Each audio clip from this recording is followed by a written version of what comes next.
All hail a beard, it's your boy Big Beard B, and we back for another edition of Big Beard Business. So over the years, I must admit, I have done my fair share of videos to get compliments from the ladies. And a lot of you have said, yo, B, these things have worked. However, I've recently got a message from somebody out there like, yo, B, I feel like you need to dive in a bit more and let us see what some other people are talking about. Now listen, I've done this type of video in the past, more specifically speaking, when I talked about fragrances celebrities wear as the 10 best fragrances chosen by GQ. So as you can see, today's video is 7 colognes to get compliments from the ladies, okay, or from women. I'm not sure how we're going to title this video, but today's video comes by way of more so of a reaction video, and I wanted to know how the fragrance community would react to some of these fragrances within this list today. So today's list is not provided by me. No, this one is not. I actually looked up one of the hottest style channels out there, Jose. You guys know him from TeachingMensFashion. Now he typically does an amazing job in terms of providing you good content quality, which is why he has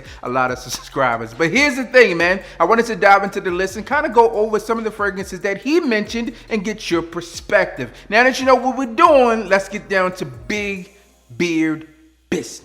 The first fragrance that he hit off on his list is not a fragrance that most people really know this note, okay? If you have to really be into fragrances to really understand this note. And the fragrance that he talked about was oud. Not oud satin mood, not oud silk mood, but oud. Now, oud in itself can really be a challenging note. However, MFK has done a great job across the line of fragrances that they have where it pertains oud. Now, I do not have oud silk mood, or oud satin mood, but I am familiar with them as I have gotten my nose on them. With oud in itself, it's taking this saffron approach where it's rich, has a bit of spice to it, and it still plays in that typical MFK DNA. Now, along with that, it does have some hints of sweetness from some vanilla within the fragrance. And also, because of this fragrance is not widely available, let me rephrase that. It's available a lot of places, but it's not a common fragrance. It's not one that you're going to pick up in Macy's, Dillard's, or Sephora, or anything like that. So you're not likely to come across many people who are rocking this fragrance,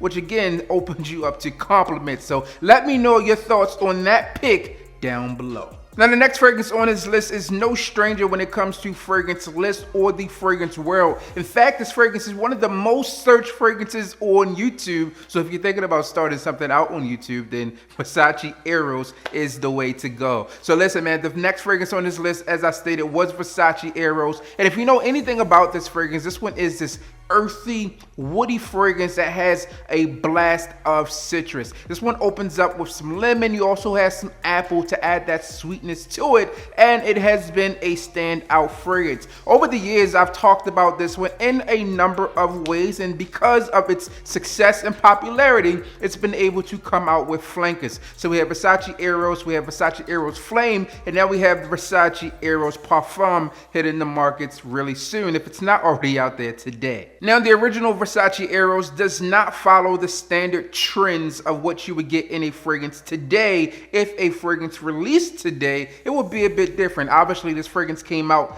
years ago, so the fragrance trends weren't the same, but it still will get you compliments. This one has been a projection monster over the years. This one has been known to get compliments, and I think he's right on track with this one. So go ahead and leave your thoughts below on all of these fragrances down below. Do you have them in your collection? Go ahead and throw me a check. Now, like the last fragrance we just mentioned, this next fragrance on his list also has that earthy, woody type of feel with some spicy citrus in it as well, but this one is not for the faint of heart. Yes, fellas, this one costs some coin. Now, if you're just diving into the world of fragrance, then you may not know that fragrances can become quite expensive, and this one is a prime example of that. This fragrance that he mentioned comes from Clive, and if you know anything about that, then you already know where I'm going in terms of price point for this company. The fragrance that he mentioned was 1872 Masculine, okay? This fragrance here is expensive, as it's going to cost you between $300, actually you can get in at $250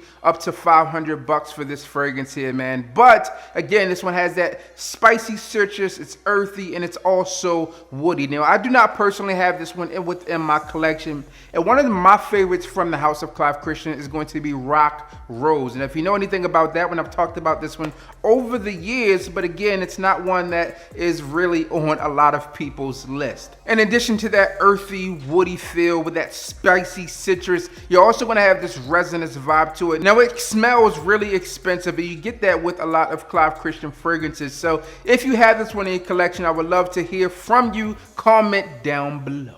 Now, this next fragrance brings us to our midway point on this list, and I think that this one here really speaks for itself. This fragrance has had a ton of success, and although Jose is really successful, this fragrance needs no one within the fragrance or style community to talk about it to get this one justice. This one comes from Christian Dior, and this one is for you savages out there. This one is Dior Sauvage. Now, Dior Sauvage has been a monster fragrance since it's come out, and I was really resistant to it early on simply because it was in a lot of people's collection while I was living down in Miami. You could smell this thing practically everywhere, but for good reason, because this thing really got good compliments. All right, and along with that, it went from Dior Sauvage EDT, the EDP, and then also the Parfum version. So there are 3 different formulations of this fragrance that you can pick up to get yourself a slight edge in terms of compliment factor. Now, again, when you're looking at the different concentrations of a fragrance, you want to really see what works best for you. But what I will tell you about this fragrance is that all of the fragrances within this collection really do well in terms of compliments. I think we have a running theme or vibe here where these fragrances are, you know, this woody, earthy type of feel, and also hints of freshness. If we look at Dior Sauvage, you have that cedarwood, you also have that pepper and bergamot, so you're going to get at nice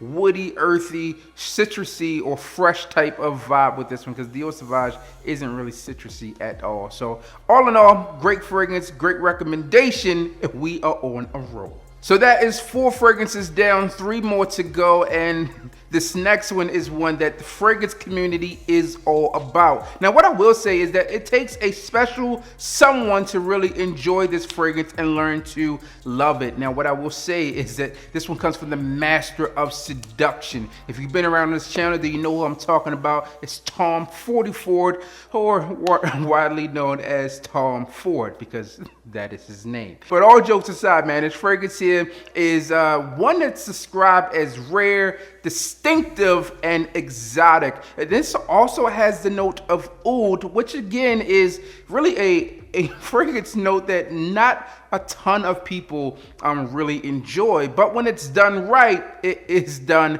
right, and this fragrance is done well right. And this comes from Tom Ford again, and this one is Tom Ford's Oud Wood. Now, as the name implies, this one has oud, it also has wood, but that isn't all. It also has vetiver, you have sandalwood, and you also have some notes of amber and tonka bean to really give you some warmth and sensuality as it comes to this fragrance. So again, I've known people in real life who hate this fragrance, and then I also know people in real life who love this fragrance. What I will tell you is if you're looking for a fragrance to stand out, then this one will definitely help you stand out. And it may not always make them love it, but you'll definitely stand out. Let me know your thoughts and opinions on Tom Ford Oud Wood below. Now, although our last fragrance isn't widely accepted from non-frag heads, this one is accepted by pretty much everyone, okay? This fragrance is like American Express, never leave home without it. This one is rich, it's fruity, and widely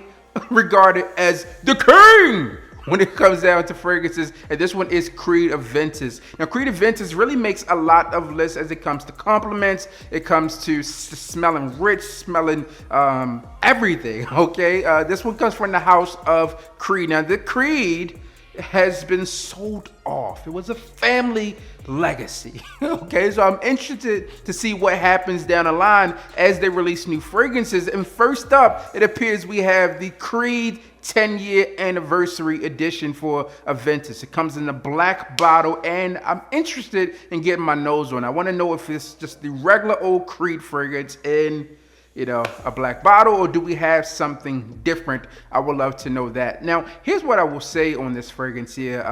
Bergamot, It kind of gives off this pineapple vibe. You have ambergris. It's very rich. It's exotic. And it's a fragrance that gets a lot of play in pop culture, whether it's a rapper or a musician talking about them wearing it. And obviously, as I've done these GQ videos before, which I will leave one or two of them linked down below, a lot of celebrities are opting to wear Creed fragrances, and Aventus tends to top the list. Musk, oak moss, vanilla, and birch are just some of the other notes within Creed Aventus. Sophisticated scent. If you haven't got your nose on it, make sure you do so, but it does come at a price. And the final fragrance on this list was from Chanel, and Chanel has a lot of fragrances within their arsenal too, so you may not know what this one is, but when I say it, you're definitely going to know what this one is. This one was Bleu de Chanel Parfum, okay? Now, if you know anything about Bleu de Chanel, that this fragrance is really like a Swiss Army knife. It can be dressed up, it can be dressed down. It really doesn't matter when you wear this fragrance, it's going to work. And like Dior Sauvage, this one has the EDT, the EDP, and the Parfum. My personal favorite is the Parfum, and that one actually made his list